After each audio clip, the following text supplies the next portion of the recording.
ఎల్లుండి కేబినెట్ భేటీ కానుంది. కీలక విషయాలపై చర్చించే ఛాన్స్ ఉంది. రాష్ట్ర వ్యాప్తంగా రెవెన్యూ సదస్సులు ప్రారంభమయ్యాయి.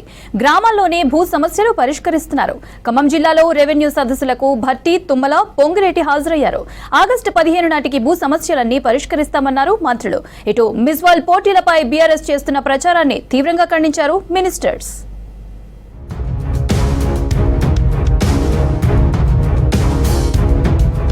ఈ నెల 5న తెలంగాణ కేబినెట్ భేటీ జరగనుంది. కీలక విషయాలపై కేబినెట్ చర్చించి నిర్ణయం తీసుకోనుంది.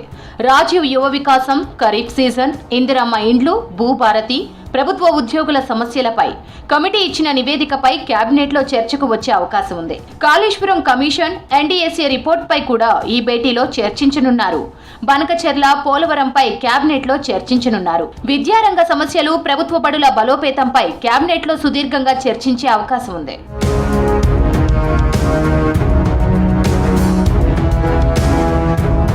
రాష్ట్ర వ్యాప్తంగా రెవెన్యూ సదస్సులు ప్రారంభమయ్యాయి. గ్రామాల వారీగా భూ సమస్యలపై ప్రజల నుంచి దరఖాస్తులు తీసుకోనున్నారు అధికారులు. ఏప్రిల్ 14న భూభారతి చట్టాన్ని అందుబాటులోకి తెచ్చింది ప్రభుత్వం.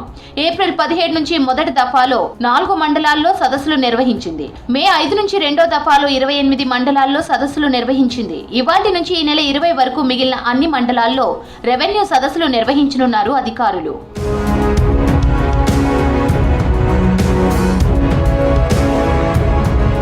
బీఆర్ఎస్ సర్కార్ తీసుకొచ్చిన ధరణి చట్టం రైతులను గందరగోళంలోకి నెట్టిందన్నారు డిప్యూటీ సీఎం బట్టి విక్రమార్క. భూ సమస్య పరిష్కారం కోసం కృషి చేస్తున్నామన్నారు. ఖమ్మం జిల్లా ములుగుమాడులో జరిగిన భూభారతి సదస్సులో మంత్రులు పొంగులేటి, తుమ్మలతో కలిసి పాల్గొన్నారు. ఆగస్టు 15 నాటికి భూ సమస్యలన్నీ పరిష్కారం అవుతాయన్నారు పొంగులేటి.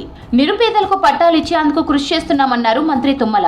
ప్రజలందరికీ అత్యంత పారదర్శకంగా ఉండేటువంటి ఒక చారిత్రాత్మకమైనటువంటి చట్టమే ఈనాటి భూభారతి 2025 రెవెన్యూ చట్టం. ఇది చరిత్రలో నిలిచిపోయేటటువంటి చట్టం. అది రెవెన్యూ శాఖ మంత్రులు మన జిల్లా వాసి ఈ చట్టాన్ని తీసుకురావటం మన జిల్లాకు కూడా గర్వకారణం. ఈ భూభారతి ద్వారా భూములున్న ఆసాములతో పాటు వారికి పూర్తి హక్కులు కల్పించే విధంగా భవిష్యత్తులో వారికి ఏ రకమైన ఇబ్బంది కలగకుండా ఉండే విధంగా రిజిస్ట్రేషన్ టైంలోనే గతంలో లాగా బౌండరీలు కాకుండా ఆ మ్యాప్ను కూడా పెట్టే అంశాన్ని ఈ చట్టంలో పొందుపరిచాము. ఎన్నికల ముందు కూడా చెప్పాం, ఈ ధరణిని బంగాళాఖాతంలో వేస్తామని చెప్పి ఏదైతే పెద్దలు పాదయాత్రలో చెప్పారో దాని ప్రకారంగా వేశాం.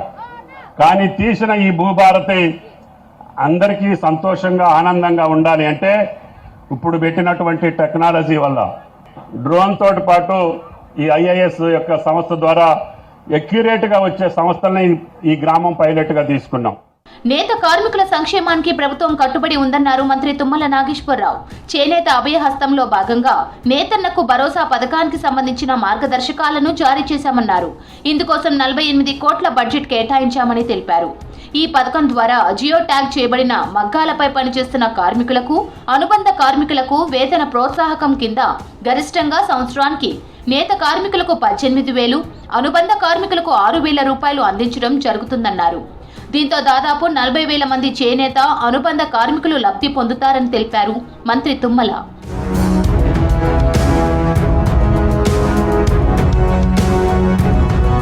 తెలంగాణకు నష్టం కలిగించే బనకచెర్ల ప్రాజెక్టును ఎలా అడ్డుకోవాలో తమకు తెలుసన్నారు మంత్రి ఉత్తమ్ కుమార్ రెడ్డి.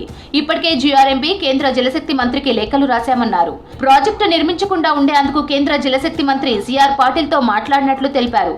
బనకచెర్లను ఆపడానికి ఏం చేయాలో అన్ని ప్రయత్నాలు చేస్తామన్నారు మంత్రి ఉత్తమ్ కుమార్ రెడ్డి.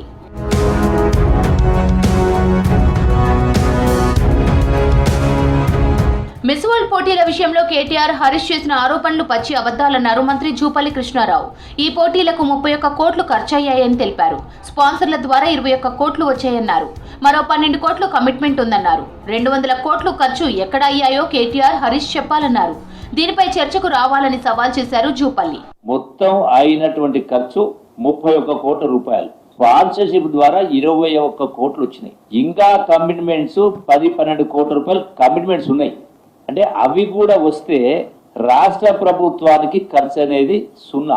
కేటీఆర్ కావచ్చు, హరీష్ రావు కావచ్చు, పచ్చి అబద్ధాలు మాట్లాడుతూ ప్రజలను తప్పుదోవ పట్టించేటువంటి పరిస్థితి తీసుకొచ్చిందంటే మీరెట్లా నాయకులు అవుతారయ్యా?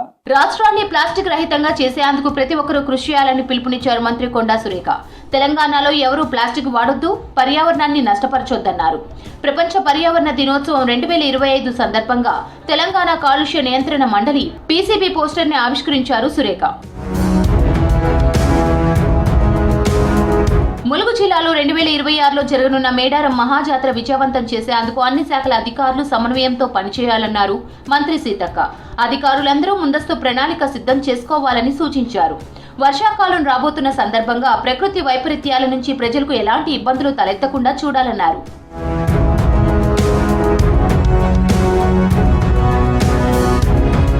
రేపు రాష్ట్రానికి రానున్నారు Kaleshwaram commission chairman PC Ghosh. తుది విచారణ రేపటి నుంచి ప్రారంభించనున్నారు. చివరి విడతలో కేసీఆర్, ఈటెల, హరీష్లను ప్రశ్నించనున్నారు. తుది విచారణ తర్వాత ప్రభుత్వానికి నివేదిక ఇవ్వనున్నారు ఘోష్. నివేదిక ప్రకారం ప్రభుత్వం చర్యలు తీసుకునే ఛాన్స్ కనిపిస్తోంది. ఇప్పటికే అధికారులు, నిర్మాణ సంస్థలపై చర్యలకు సిఫార్సు చేసింది విజిలెన్స్ కమిషన్.